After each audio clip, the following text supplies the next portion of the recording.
क्या एक king chef के पैर में पड़ेगा?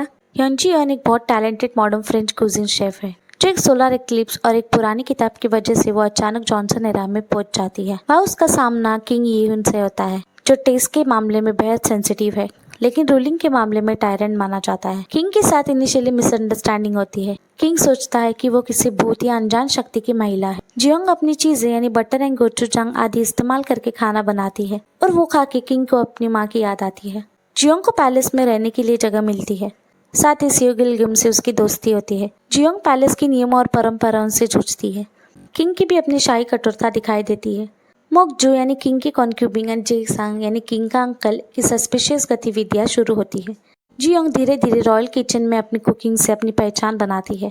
जियोंग ऑफिशियली रॉयल शेफ बन जाती है लेकिन खतरा भी बढ़ता है। कोई गलती हुई तो सजा मिलेगी। मोकजू जियोंग को कमजोर बनाना चाहती है तो जेसन समय समय पर पैलेस पॉलिटिक्स को मैनिपुलेट करता है। तो शेफ की कुकिंग कंपटीशन में अपनी कुकिंग स्किल से वो किंग की ग्रैंडमा की भी मॉम की यादें जागती है। जियोंग कुकिंग चैलेंजेस उठाती है। मिंग डेलीगेशन के साथ मुकाबला, नई इंग्रेडिएंट्स की खोज, सीक्रेट थेफ्ट्स आदि। हर कुकिंग कंपटीशन जीतती है। गोंगिल नाम के सडन ग्रुपिंग का कलाकार है जो राजा के सामने अपनी कला यानी चोयंग डांस से प्रभाव डालता है। वो अपने मरे हुए बहन का रिवेंज लेने के लिए आया होता है। जियोंग और यीहुन के बीच रोमांटिक टेंशन बढ़ता है लेकिन जियोंग कॉन्फ्लिक्टेड रहती है। उसने मांगोरुक मिलने पर हमेशा अपने समय यानी फ्यूचर में लौटने की इच्छा जताई। किंग अपने छोटे भाई यानी जिनमुंग के साथ जियोंग ने बनाया हुआ लंच करता है। जिनमुंग की नेक्स्ट डे तबीयत बहुत खराब होती है इसलिए उसकी मॉम जियोंग को जेल में डाल देती है और टॉर्चर करना चालू करती है। पॉइजन मिस्ट्री खुलने लगती है। जियोंग पर आरोप लगाया गया है कि उसने जिनमुंग को जहर दिया है लेकिन सच्चाई में इसमें और लोग शामिल है। ग्रैंड क्वीन डॉगर इंजू जियोंग की इनोसेंस के लिए आगे आती है।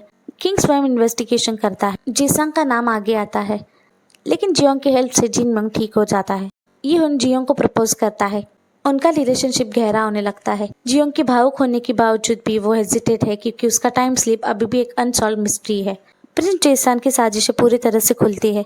वो ग्रैंडमा के बर्थडे सेलिब्रेशन पर किंग की मॉम के डेथ का राज रिवील करता है पर जियोंग उसे टायरेंट बनने से रोकती है। ये प्लान फेल होने पर वो नेक्स्ट प्लान यानी जियोंग को बंधक बना देता है और प्यार और सत्ता की लड़ाई चालू होती है। किंग यीहुन हथियार उठाता है जेसांग के खिलाफ लेकिन जियोंग की जान पर खतरा होता है। जियोंग खुद किंग को बचाने के लिए आकर घायल हो जाती है। मांगोरुक पुरानी मिस्टिकल रेसिपी बुक की भूमिका सामने आती है। ये सिर्फ किताब नहीं बल्कि उनकी किस्मत और समय को जोड़ने वाला माध्यम है। अंत में जियोंग फिर से अपने समय में लौटती है लेकिन किंग भी कहीं ना कहीं उससे जुड़ा रहता है। हिस्ट्री चेंज होती है। मॉडर्न सियोल में उनकी रियूनियन होती है जहाँ किंग जियोंग को एक रेस्टोरेंट में मिलता है। बिम्बिमबाप जैसे साधारण भोजन के साथ उनकी प्रेम कहानी समाप्त होती है। बॉन एपेटिट योर मैजेस्टी एक ऐसी कहानी है जहाँ खाना सिर्फ टेस्ट नहीं एक इमोशन, लव स्टोरी सिर्फ रोमांस नहीं एक सफर है और सफर सिर्फ पास्ट का नहीं फ्यूचर का भी है। तो ये एक डिलाइटफुल हार्ट वार्मिंग ड्रामा है जो फूड, फैंटेसी और फीलिंग्स को परफेक्टली प्लेट करता है। ये मेरे चैनल पर